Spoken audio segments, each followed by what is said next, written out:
salam sejahtera bagi kita semua yang dikasihi oleh Tuhan. Saudara, hari ini saya membagikan tentang Nabi Elia. Kita tahu bersama dalam masa dia menjadi seorang nabi yang dipakai oleh Tuhan. Elia adalah orang yang luar biasa. Sebab banyak kepercayaan dan tanggung jawab yang Tuhan taruh dalam kehidupannya. Bahkan saudara, dalam masa dia menjadi nabi, ada mujizat demi mujizat yang terjadi, yang Tuhan kerjakan dalam masa dia menjadi nabi. Mulai dari ketika dia berdoa tentang tidak akan ada hujan selama 3 tahun lebih.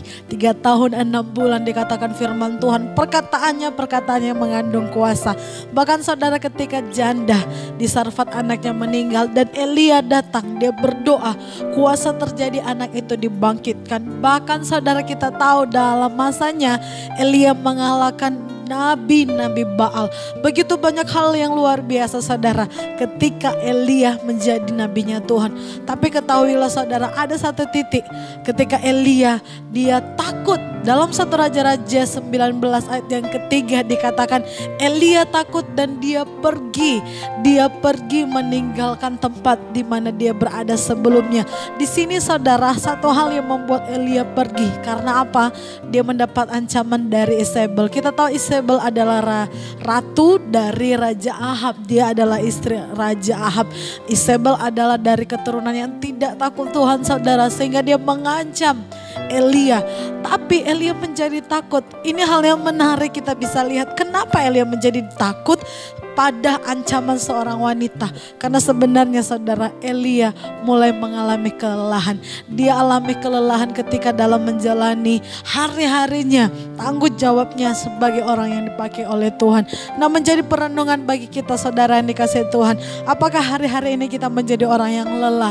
Apakah kita menjadi orang yang lelah seperti Elia sehingga kita lelah untuk berjuang dengan kehidupan kita? Nah saudara, ada hal-hal yang membuat kita lelah menghadapi kehidupan. Yang pertama, masalah pergumulan. Nah kalau orang percaya sering mengatakan proses yang mereka alami. Ada 4 hal kenapa masalah itu ada dalam kehidupan kita. Yang pertama, normal. Semua orang yang ada di muka bumi ini mengalami masalah. Orang di luar Tuhan, di dalam Tuhan, mereka juga mengalami masalah. Semuanya normal saudara, itu yang pertama. Yang kedua, masalah ada supaya memurnikan iman kita dan terus mendewasakan kita sebagai anak-anak Tuhan. Terus mempercayai Tuhan dalam kehidupan kita. Dipakai oleh Tuhan masalah ini untuk membuat kita semakin dewasa dan juga kita murni iman kita di dalam Tuhan. Yang ketiga, masalah ada karena saudara keadaan kita, kesalahan kita sendiri sebagai manusia.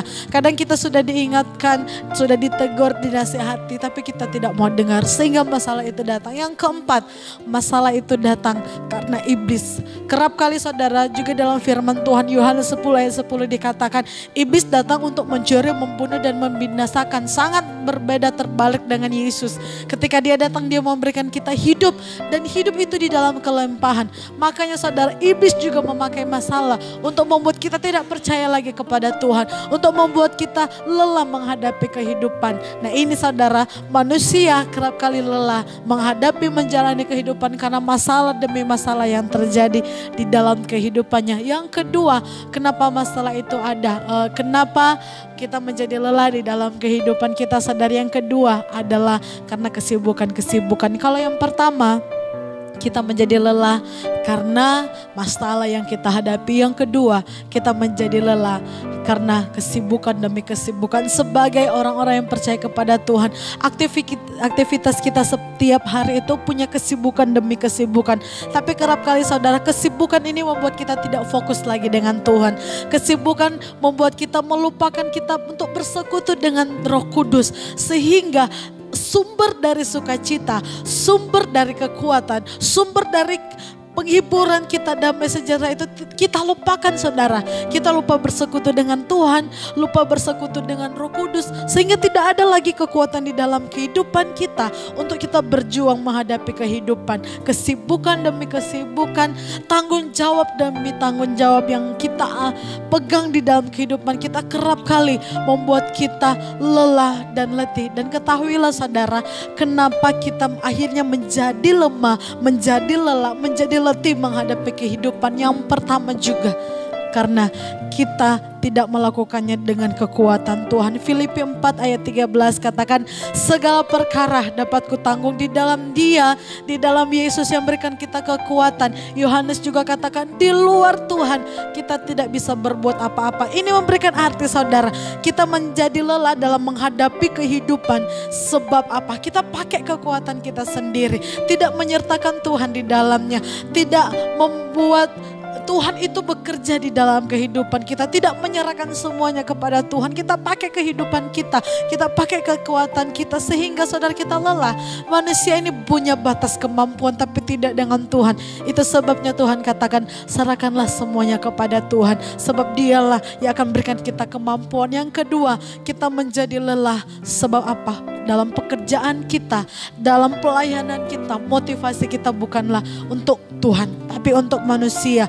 Kolose 3 ayat 23 katakan, lakukanlah segala sesuatu untuk Tuhan, bukan untuk manusia. Sehingga saudara, kalau kita melakukannya untuk manusia, ketika manusia itu tidak puas dengan apa yang kita lakukan, kita menjadi kecewa dan kita akhirnya lelah menghadapi nasihat demi nasihat, saran demi saran. Padahal sebenarnya saudara, ini adalah waktu di mana kita upgrade diri kita. Ketika kita dikoreksi, kita dinasehati, tapi karena motivasinya salah, ketika datang feedback dalam kehidupan kita, akhirnya saudara kita menjadi lelah, kita kecewa dan tidak mau lagi berjuang. Tapi hari ini saudara yang dikasih Tuhan, di dalam Matius 11 ayat 28 katakan, marilah semua yang letih lesu, yang berbeban berat, engkau yang lelah menghadapi kehidupan, engkau yang lelah berjuang menghadapi kesukaran hidup, engkau yang lelah berjuang menghadapi keadaan ekonomi keluarga hari-hari ini, yang sementara berjuang untuk kesehatan. Hari ini saudara, firman Tuhan katakan, marilah kepadaku, Tuhan akan memberikan kita semua kelegaan. Ada kesegaran demi kesegaran, dan Roh Kudus yang ada di dalam kita akan terus berikan kita kemampuan. Untuk itu saya terus mendorong saudara, jangan lupakan sumber penghiburan itu, jangan lupakan sumber kekuatan, jangan lupakan sumber berkat kita, sumber sukacita kita, sumber kasih yang ada di dalam kehidupan kita, yaitu Yesus Kristus. Teruslah bersekutu dengan Tuhan, maka kita akan melihat hari demi hari kita diperbaharui, diberikan kekuatan yang baru. Haleluya, haleluya. Tuhan Yesus memberkati.